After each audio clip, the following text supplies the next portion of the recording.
My husband had a car accident while he was driving. His leg injuries were severe, and I was certain that he'd be wheelchair-bound for a while.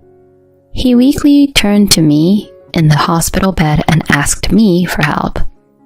"Sorry, but please take care of me." Even when I saw him like that, I didn't feel any sympathy.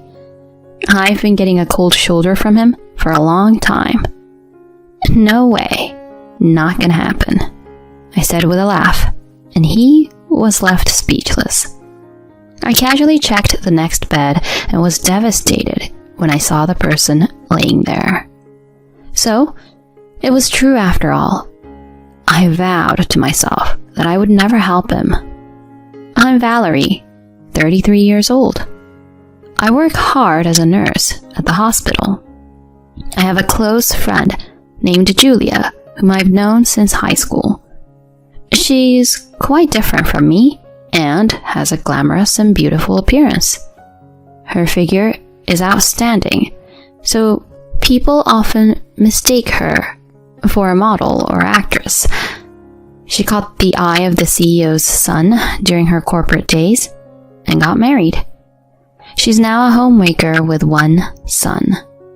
Despite the significant difference in our circumstances, she's always been a good friend to me. Since she has more experience with guys, I confide in her about my love life. Being a nurse is a demanding job.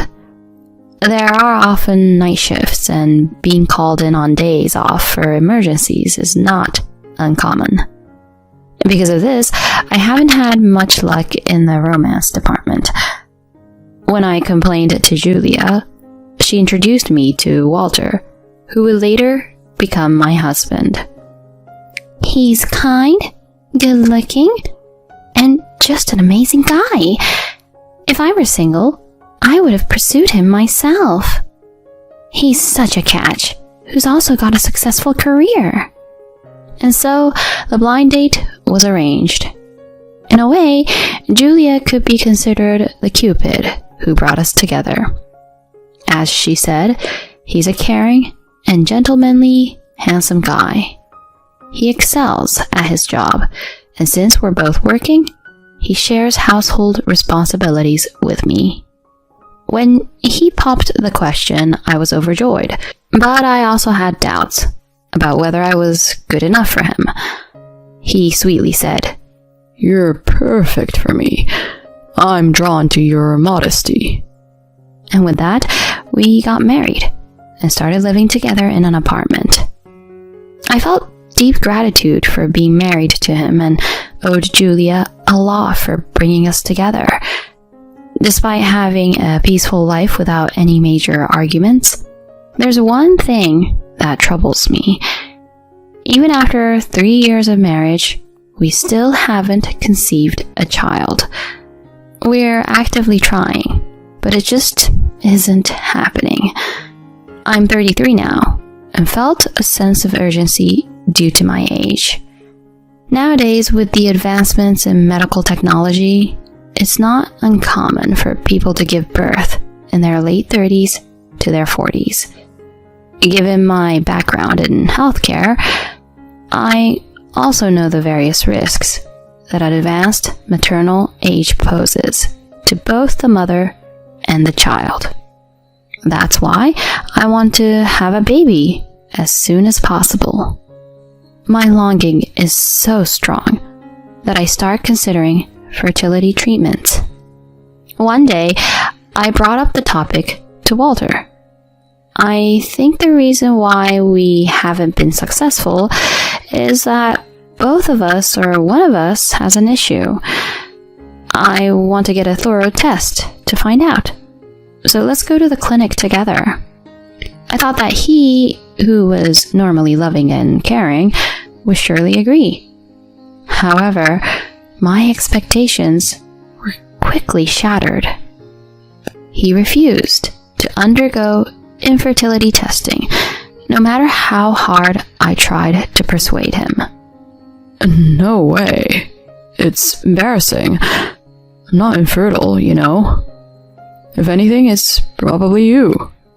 His unusual assertiveness made me uneasy. How can you be so sure? You can't determine infertility without a test. His face contorted with anxiety, and he broke into a cold sweat while his eyes darted nervously around the room. Well, you know, I just have a feeling. There's nothing particularly wrong with my health anyway. His suspicious behavior led me to intuit that he was hiding something, although I had no concrete evidence. Our conversation didn't progress, and the topic of infertility treatment remained unresolved. I couldn't help but be curious about what he was hiding.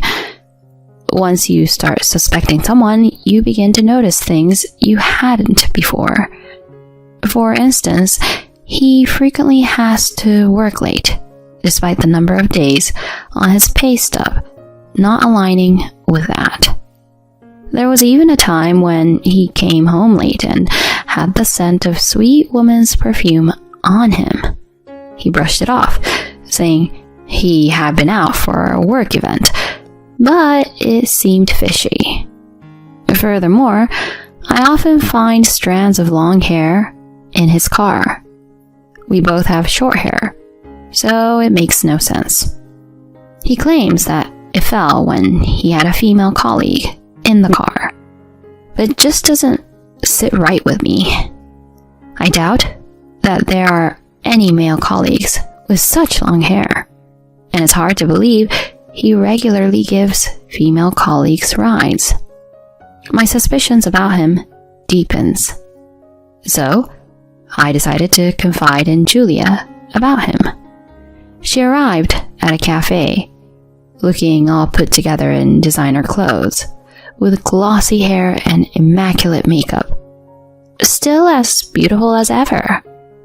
Sorry for keeping you waiting. So, what's going on? You said something related to Walter? I explained to her all the suspicious behavior and how his attitude toward infertility treatment was strange. I expected her to offer some advice on how to deal with the suspicion of infidelity. To my surprise, she said it was all my fault. I can't imagine a serious guy like him would cheat. You're just overthinking it. I understand being anxious about not getting pregnant, but that doesn't mean you should take out on him. But there are so many shady things. When I confronted him, he acted strangely. Anyone would freak out if their spouse suddenly accused them of cheating. As for the infertility treatment, if there is nothing wrong with his health, it's natural for him to deny it. Hey, you're not thinking about a divorce over such a minor thing as this, right? It's a shame to part with someone as wonderful as him. She tried to persuade me, which left me feeling incredibly uneasy inside. I thought she'd at least listen to me whine and offer some comfort, even if she didn't give advice. In reality, she defended Walter, who had a suspicion of infidelity, and pointed out that it was my fault. Maybe she felt she had to defend him since she introduced us. And nonetheless, it bothered me that she adamantly took his side. I couldn't help but wonder why.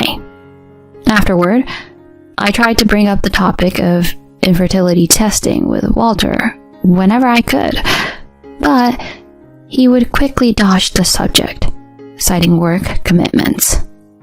Days passed, but the suspicion of his infidelity didn't clear up, and I couldn't take it anymore. Finally, I decided to dig deeper and question him. Honey, are you hiding something from me? Like something related to other women? He cried out, Huh? and flinched. He tried to argue back, but his voice quivered. Why would you suddenly say something like that? I would never hide anything from you. I want to trust you too. But lately, you've been acting strangely. You're not straightforward about the hair in the car or the perfume. And you've been avoiding the topic of infertility treatment. Is there something you're keeping from me? I asked, looking him in the eyes, and he averted his gaze. After a silence that lasted for about half a minute, he suddenly yelled at me. Shut up. Who do you think you are to accuse me like this? A nobody like you got to marry someone like me. You're so out of line. Just listen to me and stay quiet. His outburst was so intense that it shocked me. He had never yelled at me since we got together.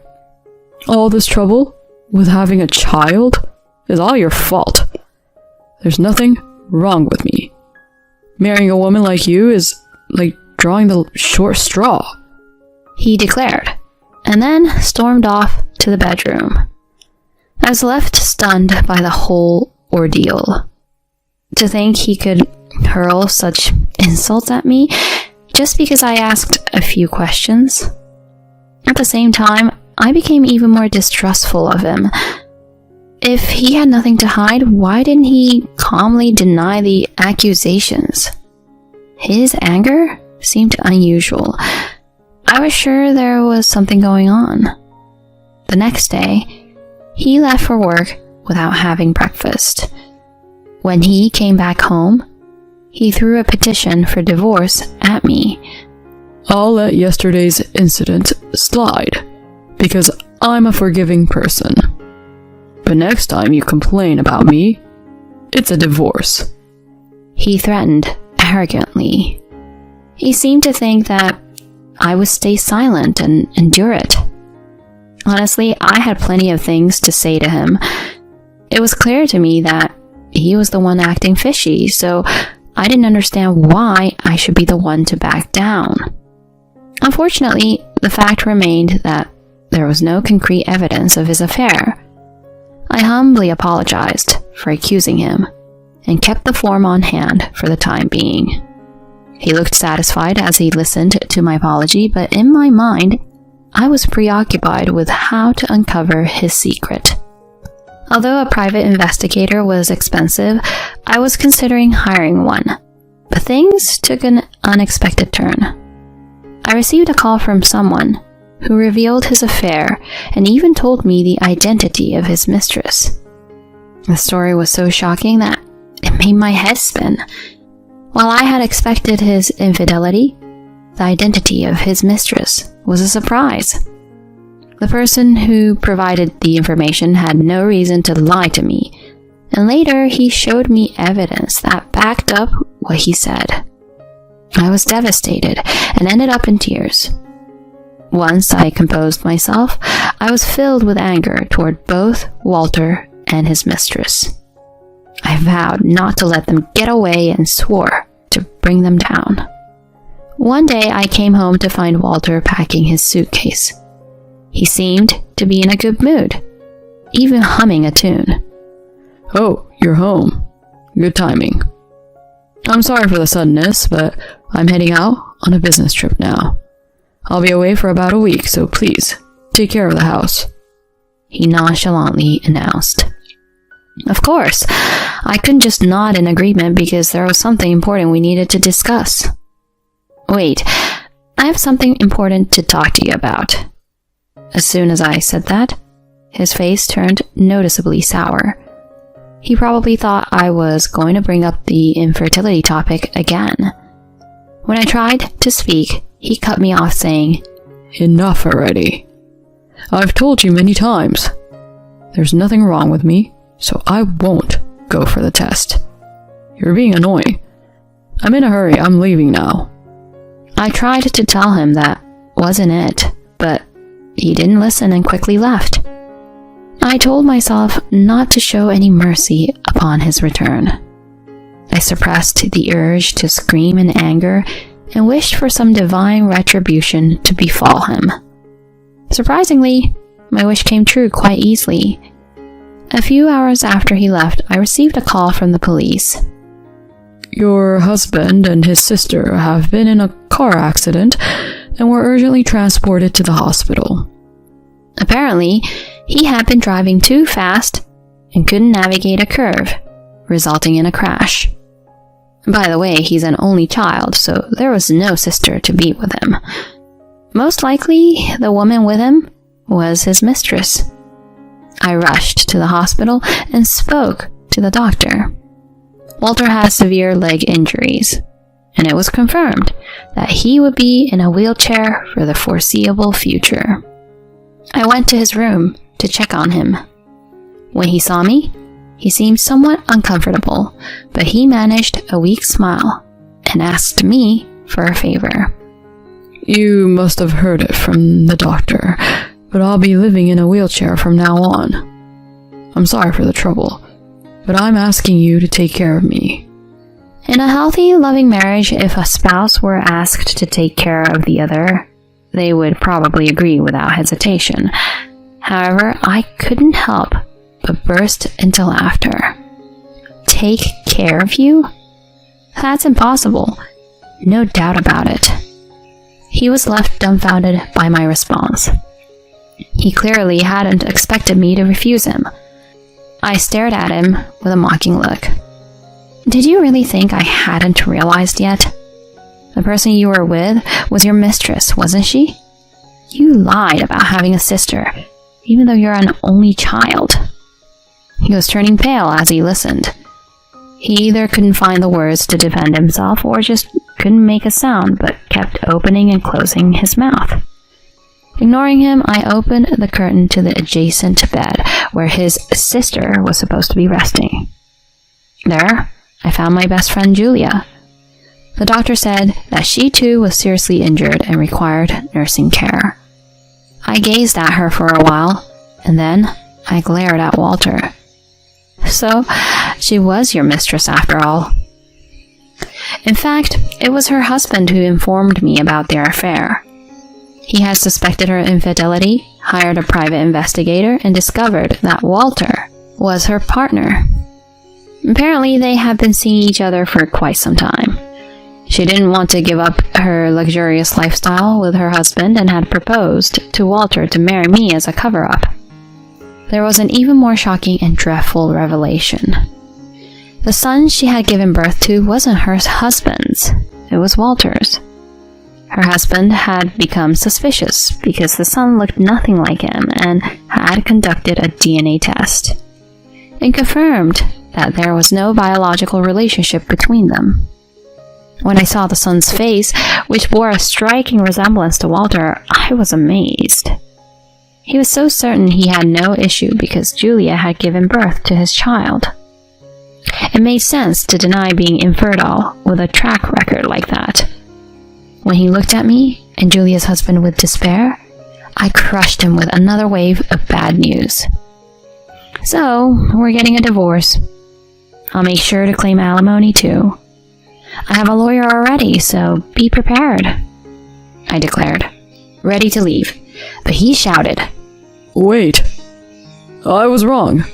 Julia was persistent, and I ended up continuing the affair. I genuinely love you. You know that, right, honey? I'll break up with her.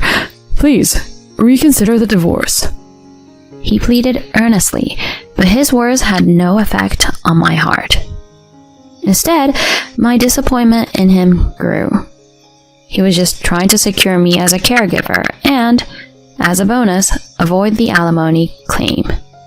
His selfishness infuriated me. It was the perfect time to confront him head on. I took a deep breath and gave him a piece of my mind.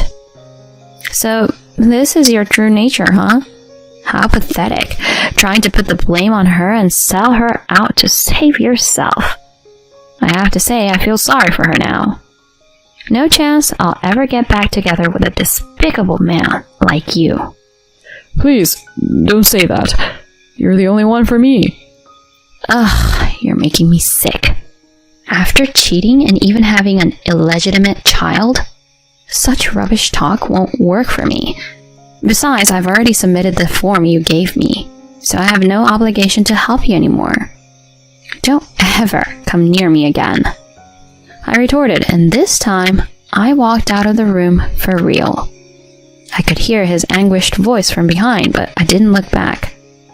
Several months later, Walter, Julia, her husband, and I were all divorced. Julia's husband and I each claimed alimony from our ex-spouses, but neither of them had enough money. They ended up borrowing from loan sharks to pay us. 6 months after we divorced, they got married, but they seemed to be struggling. Walter couldn't handle the judgmental eyes of colleagues who had found out about how the accident led to his divorce, so he left his job.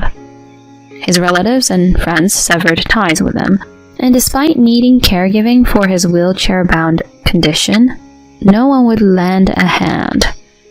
They're leading a miserable life, juggling multiple part-time jobs and day labor just to make ends meet and raise their child. Meanwhile, I'm savoring my carefree single life. I chose to see this as a reward granted by fate. That's what I tell myself now. My name is Sophie, 49 years old. My husband Kevin and I have been married for 20 years, and our son just moved out of state for college last year, so we recently have more time to ourselves. I have just started working part-time to help fund my son. I had been a stay-at-home mom since my son was born, so I had a lot of trouble getting the hang of things at first. However, these days, I have started to feel that I'm making a difference in the workplace, and my opinions have been adopted, which I find very rewarding. Hey Kevin, I've heard that I'm going to get a small raise. It's nice to have your hard work appreciated, isn't it? I was in a happy mood, so I talked to Kevin, who was watching TV in a daze. Then, So you mean you can live on your own now? my husband suddenly asked me something out of the blue. What? I thought I had misheard, so I gave him a confused look. It's good timing, actually. I was about to tell you. He turns to me and starts talking. The grin on my husband's face gives me a bad feeling. I've got a new cute girlfriend, so I don't need you anymore. My mind freezes at the unexpected words. Get the divorce papers and marriage resignation from the country office tomorrow. He said without a second thought. It was so sudden that I didn't know what was going on. What do you mean? Do you mean I'm divorcing you because I found a new woman? I'm getting remarried to her. As the situation became clearer, I could feel my body trembling. My husband laughed at me. I can still live as a man. Unlike you, who gave up on being a woman a long time ago. We haven't made love in so long that there's no point in staying together. How rude of him.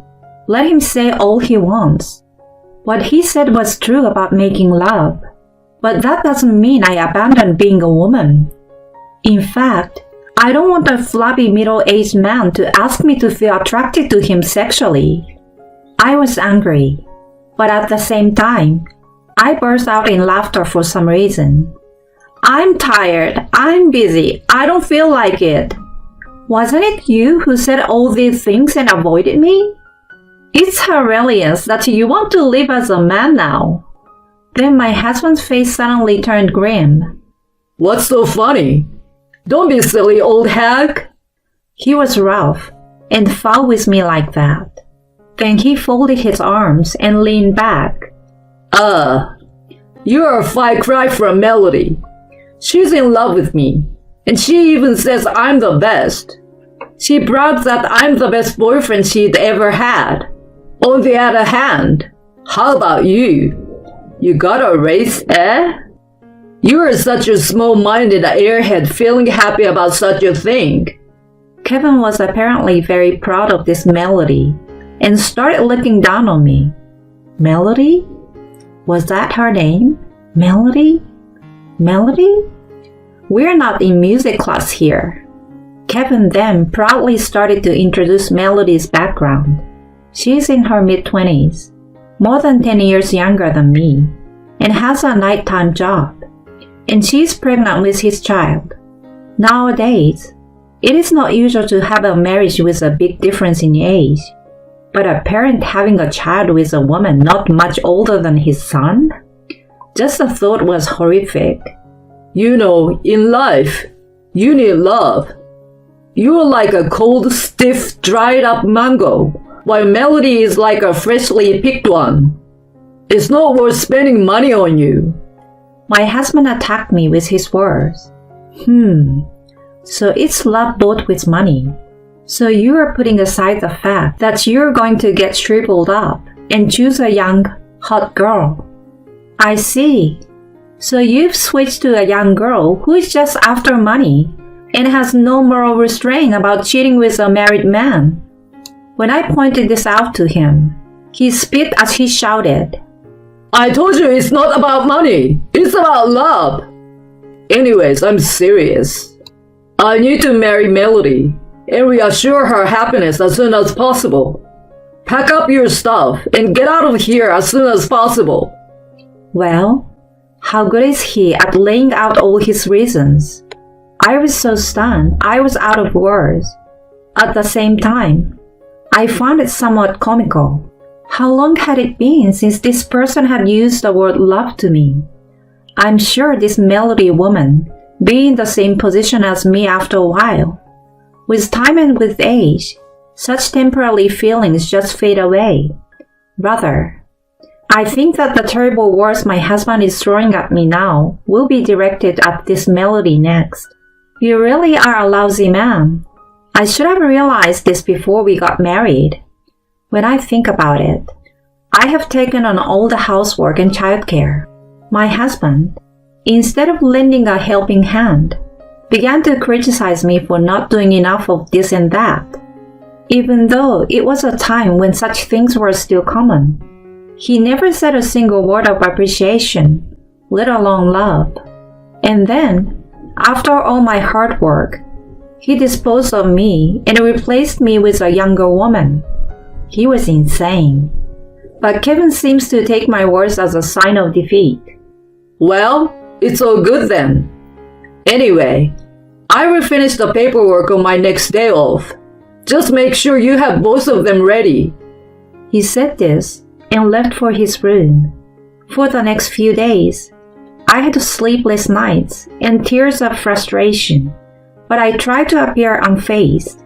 The next day off, my husband had invited the woman over to our house. Hi, Gary's old wife. I've come to take care of the paperwork.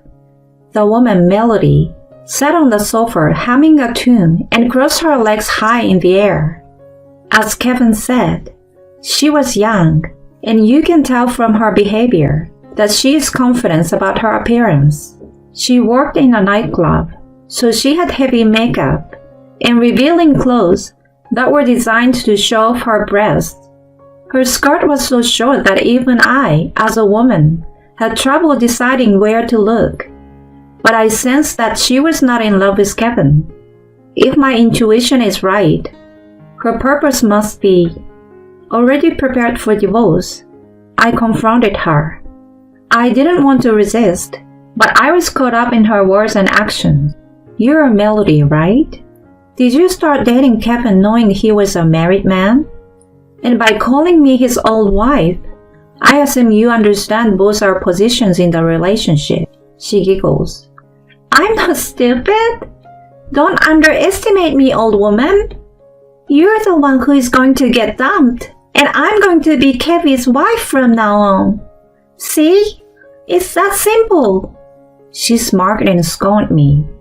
Well, I'm glad you answered so smoothly. I got it all on tape. So of course you know that I can claim alimony from you, right? I showed her the recorder, recording our conversation. She looked annoyed and cold. Kevin, you said your old wife was going to be easy. This is not what you told me. and complained to my husband. Kevin tried to calm her down. Don't worry about it. I've got it all covered. What's the matter, Mel? Don't be so angry. Kevin, Mel? Their conversation was disgusting. As I was frowning at them, my husband pulled out a document. I want you to write the divorce papers with these conditions. There, the terms of divorce, including alimony and pension division, were written down. What? You're going to give this woman $300,000? The money for me is going to be all gone. I didn't need to press the issue, but she was very open about what was going on in her head. She kept repeating all gone, and so I was convinced. She was after my husband's father's inheritance, currently undergoing the process of inheriting. It's okay, Mel. This includes child support for my son. My husband, who is trying to quiet her, seems to find even her blatant attitude endearing. So it's a severance package. That's expensive. I struggled to contain my anger that had reached its peak. Anyway, I was convinced that my intuition was right, so I added, if you can notarize the terms of the divorce, this will be fine. And please make the payment in one lump sum. I kept my response to a minimum, and my husband agreed to these terms, knowing that our conversation was being recorded. Are you done yet? We finished filling out the divorce papers under the urge of the bored woman. Old wife, you have to leave here by the end of the month, okay? I'm going to cancel the lease on the place I'm living in. I will file for divorce when it's notarized. As soon as that's done, I'll leave. When I replied, she grumbled and complained again with a disgruntled look on her face, as if she was planning to move out right away, but left without any choice. After some time, the notarization process was completed, and we were divorced. And just as if she was waiting for that, she came to kick me out. Come on, get out of here! She was extremely cheerful. We've just registered our marriage. Now I'm Kevin's wife. This lovely house is mine. She was annoyingly excited, dancing around the room, so I reluctantly handed her the key to the front door. I wanted to make sure of something before I left. Isn't Kevin about the same age as your parents? If you call me an old woman, then Kevin, who is older than me, is an old man, right? Why did you choose such a man to marry? I asked her. Her open and honest answer was exactly what I expected. Kevin is the general manager of the prestigious company. This house had been remodeled a while ago and is close to the station. It's a stylish house too. I will just have to buy new furniture to my liking. She was dreaming. Kevin treats me like a princess. He's old and not handsome, but he says he will buy me anything I want. She sneered at me, as if to say, my future is secure. I hope you get your way then. With a sigh, I left the house I had lived in for so many years. I then moved into our college dormitory. I was hired as a living dorm staff, quite a rarity these days. I had been working in a company cafeteria until then. When I explained my situation to my part-time employer, that I was leaving Kevin for a fresh start, my boss, who appreciated my usual work, called the head office. I was grateful to accept the job at the dormitory, which had just become vacant due to the retirement of an employee. I was so glad I had my nutritionist certification. The rent and utilities are super cheap.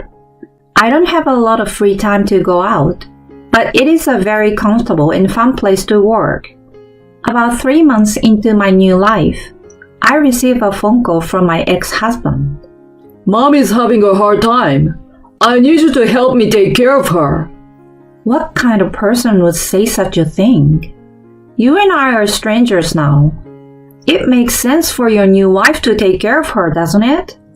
When I point out the most obvious thing, he said, Melody is pregnant. Mom has dementia and throws things around, so it's too dangerous. So it's okay for her to throw things at me?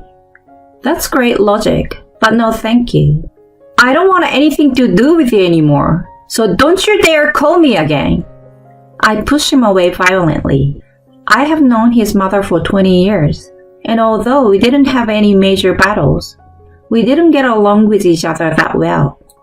Besides, I had just started my new life on my own, so I couldn't afford to take care of her elsewhere. But my husband somehow found out where I was and came to see me with that woman. I need some help. If you can't take care of her, then I want the money back that I paid as alimony. That's another insane thing to say. I don't think I'm obligated to comply with such a demand. When I coldly rejected, Melody glared at me with a terrible look in her eyes. Old hag! You knew everything, you liar! The inheritance I was counting on was nothing, and he's in debt! With a shout of abuse, the papers she had thrown at me were scattered about. Don't you call me a liar? You just assured that Kevin had a fortune. Oh, please. I intentionally shrugged and shook my head. When I was going through the inheritance process of my late father-in-law, I found out that he actually owed a lot of money. If that were all, we could have simply renounced the inheritance. But to my surprise, Kevin had canceled my father-in-law's cell phone and converted his household goods and precious metals into cash. The law prohibits the renunciation of inheritance if the property is touched before the procedure, and that is exactly what happened. As a result, the debt fell directly on them. So I told them proudly, Kevin had thrown all the inheritance procedures to me, and he didn't try to listen to my words. But Melody, he took his father's property in order to get enough money to continue the relationship with you. I think you should have told me something so important, Kevin complains. But that's exactly what I wanted to say. You didn't listen when you should have, so you two have to take responsibility now. What? I didn't hear anything about it. I didn't know. She's pale-faced and flustered. So you're just going to take the money and run away? They were coming at me, but I didn't care. That's a funny thing to say. If you hadn't cheated on your wife, you didn't have to make money for your affair partner, and you could have renounced the inheritance with no problem. You're the one who definitely caused this situation. He growled and backed away as if frightened. And you're the one who knew he was married, had relations with him for his property, had a child with him, and kicked me out, right, Melody? You're in that position now because you earned it. I told the woman, young enough to be my daughter. If this was going to happen, I don't need such an old man. I still had something to say. Do you remember the notarized divorce papers? I got alimony, pension division, and child support from Kevin. But separate from that, I can claim alimony from you. What? Is $300,000 not enough for you? You are so greedy. She shouts and curses at me. Well, I was going to forget about it if you guys would just leave me alone now, that I'm no longer a part of your lives. But you have been unreasonable, demanding that I take care of your mother and return the already paid alimony and so on. I've lost my patience with this kind of behavior. I told her that I still have a recording of the conversation about the terms of the divorce, and that I was serious about filing a claim for alimony. By then, she started running away without looking back. I watched her run and turned to Kevin, who was still standing there. How can she run that fast when she is in the last trimester of her pregnancy? Is she really pregnant? And she's gone now, so what were you saying about love? Kevin gasped at my question. It's all my fault, and I'm sorry, so please come back. He looked so old and tired as he pleaded with tears in his eyes. No, thank you. You're welcome to leave now. Sophie! My ex-husband, who was crying aloud, was pathetic. But considering what he had done, there was no need for forgiveness. Then, as I predicted, Melody disappeared, leaving the signed divorce paper. Apparently, the pregnancy was also a lie. My ex-husband was left alone to take care of his dad and his mother, and he was now thin from exhaustion and overwork. My new life in the dormitory seems to suit me, and recently, I have been getting compliments on how young I look, honestly, without I will continue to live honestly without conceit. Everyone, please be careful in the event of a divorce.